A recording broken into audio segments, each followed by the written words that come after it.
संजू के पिताजी एक फैक्ट्री में मजदूर थे, पर उनके पिता के खराब स्वास्थ्य के चलते घर में आमदनी नहीं हो पा रही थी। तब उनके घर की स्थिति ठीक न होने के कारण संजू की मम्मी रचना को घर से बाहर काम करने के लिए जाना पड़ता है। संजू की मम्मी काम करने के लिए इसी फैक्ट्री में जाने लगी, जहां पर उनके पिताजी काम करते थे। संजू की मम्मी अपने पति से ज़्यादा पढ़ी लिखी थी और इसी कारण की वजह से उनको हिसाब किताब का काम मिलता है।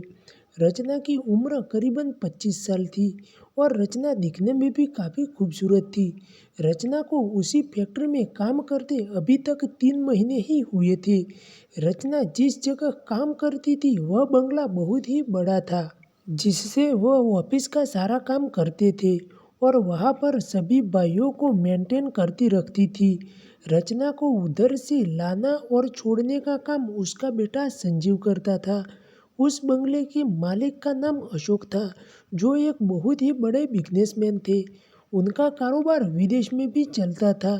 एक दिन अशोक को मीटिंग के लिए दिल्ली जाना था।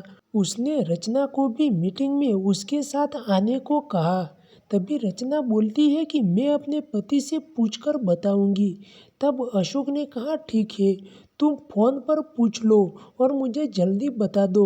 जब रचना ने अपने पति से फ़ोन पर बात की तो उसने रचना को अशोक के साथ दिल्ली जाने के लिए हाँ कह दिया।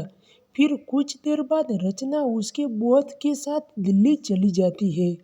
उसको वहाँ पर जाने के लिए नए कपड़े नहीं थे, इसका इंतजाम उसका बॉस कर देता है। नए कपड़े मिलने की खुशी में रचना को भी लालसा आ गई थी। अब रचना अपने बॉस के साथ दिल्ली मीटिंग में चली गई और अगले दिन वापस भी आ गई। उसके बाद तो रचना कई बार कपड़े बदलकर घर आने लगी। वह जिस कपड़े में जाती और दूसरे कपड़े में वापस आती थी। एक दो बार संजू के पापा ने रचना को कहा कि यह सब क्या चल रहा है, तुम जाती तो किसी और कपड़े में हो और आती भी किसी और कपड़ों में। तो रचना ने अपने पति से कह देती है कि ऑफिस में बॉस एक ऊंची पार्टी रखी। वह सभी लोगों को अच्छे कपड़े पहनने को दिए थे, ताकि मीटिंग में आने वाले मेहमानों पर अच्छा प्रभाव पड़े। रचना का भी पति भी कुछ कहता नहीं है। आजकल रचना काफ़ी ज़्यादा खुश नजर आ रही थी। रचना कई बार अपने पति के लिए महंगी शराब लेकर भी आया करती थी और वह बोलती थी कि बॉस ने तुम्हारे लिए भेजी है। उसका पति भी मुफ्त की शराब पीकर खुश रहता था। कुछ दिन बाद अशोक ने अपने घर में मीटिंग की पार्टी रखी और उसमें पार्टी का इंतजाम भी रखा।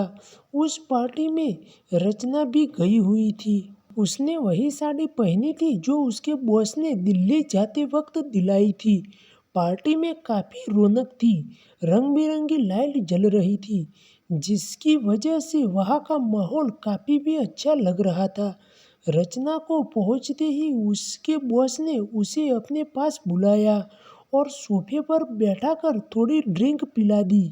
उसके बाद अशोक ने रचना को अंदर चलने को कहा। अंदर जाते ही बॉस उसके साथ वह सब करने लगता है।